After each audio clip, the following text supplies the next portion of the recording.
70 राम सुग्रीव वार्तालाप। राम सुग्रीव वार्तालाप। राम ने सुग्रीव से कहा, हे सुग्रीव, मुझे बताओ कि वह भयंकर रूपधारी राक्षस मेरी प्राणेश्वरी सीता को लेकर किस देश में गया है। तुम शीघ्र पता लगाओ कि वह राक्षस कहाँ रहता है।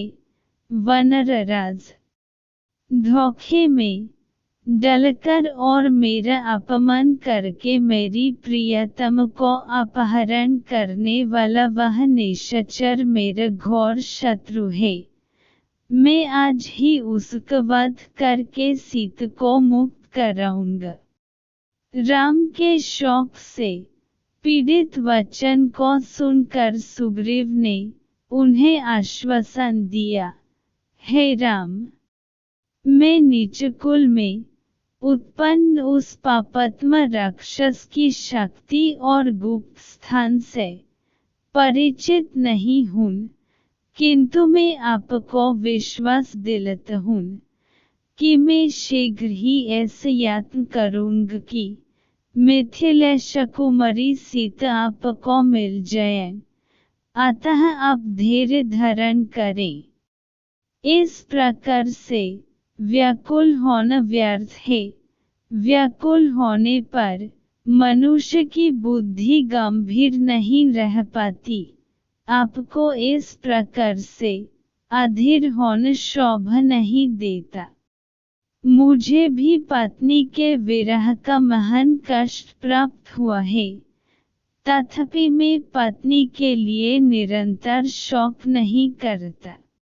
जब मैं वानर होकर धैर्य धारण कर सकता हूँ, तो आप तो नर हैं, महात्मा हैं, सुशिक्षित हैं, आप मुझसे भी अधिक धैर्य धारण कर सकते हैं। मैं आपको उपदेश नहीं दे रहा हूँ, सिर्फ मित्रता के नाते आपके हित में सलाह दे रहा हूँ। सुग्रीव की बात सुनकर राम नेत्रों से आंसू पोंछकर बोले, हे वानरेश, तुमने वही किया है जो एक स्नेही और हितैषी मित्र को करना चाहिए। तुम्हारा कार्य सर्वथा उचित है। सखे, तुम्हारे इस आश्वासन ने मेरी चिंता को दूर करके मुझे स्वस्थ बना दिया है। तुम जैसे स्नेही मित्र बहुत कम मिलते हैं। तुम सीता का पता लगने में मेरी सहायता करो और मैं तुम्हारे सामने ही दुष्ट बलि का वध करूँगा। उसके विषय में तुम मुझे सारी बातें बताओ।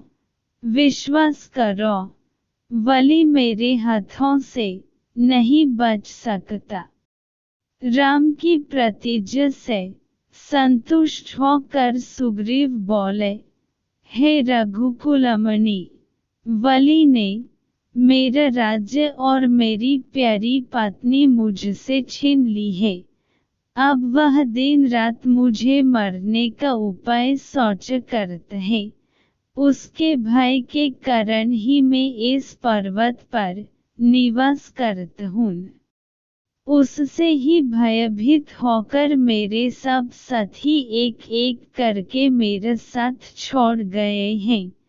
अब ये केवल 4 मित्र मेरे साथ रह गए हैं। बलि अत्यंत बलवान है, उसके भय से मेरे प्राण सूख रहे हैं। वह इतना बलवान है कि उसने दुंदुभि नामक बलिष्ठ राक्षस को देखते देखते मार डाला।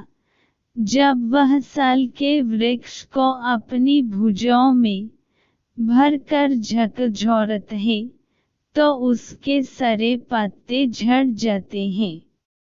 उसके असाधारण बल को देखकर मुझे संशय होता है कि आप उसे मार पाएंगे। सुग्रीव की आशंका को सुनकर लक्ष्मण ने मुस्कुराते हुए कहा, हे सुग्रीव, तुम्हें इस बात का विश्वास कैसे होगा कि श्री रामचंद्र जी वली को मर सकेंगे? यह सुनकर सुग्रीव बोला, सामने जो साल के 7 वृक्ष खड़े हैं, उन 7 को एक एक करके वली ने बिंधा है। यदि राम इनमें से एक को भी बिंद दे तो मुझे आशा बांध जाएगी। ऐसी बात नहीं है कि मुझे राम की शक्ति पर पूर्ण विश्वास नहीं है, किंतु मैं केवल वली से भयभीत होने के कारण ही ऐसा कह रहा हूँ।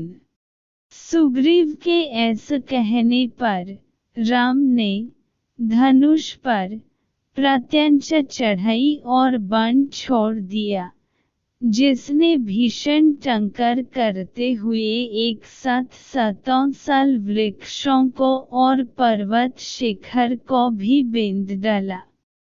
राम के इस पराक्रम को देखकर सुग्रीव विस्मित रह गए और उनकी भूरी भूरी प्रशंसा करते हुए बोला, प्रभो, वली को मर कर आप मुझे अवश्य ही निश्चिंत कर दे।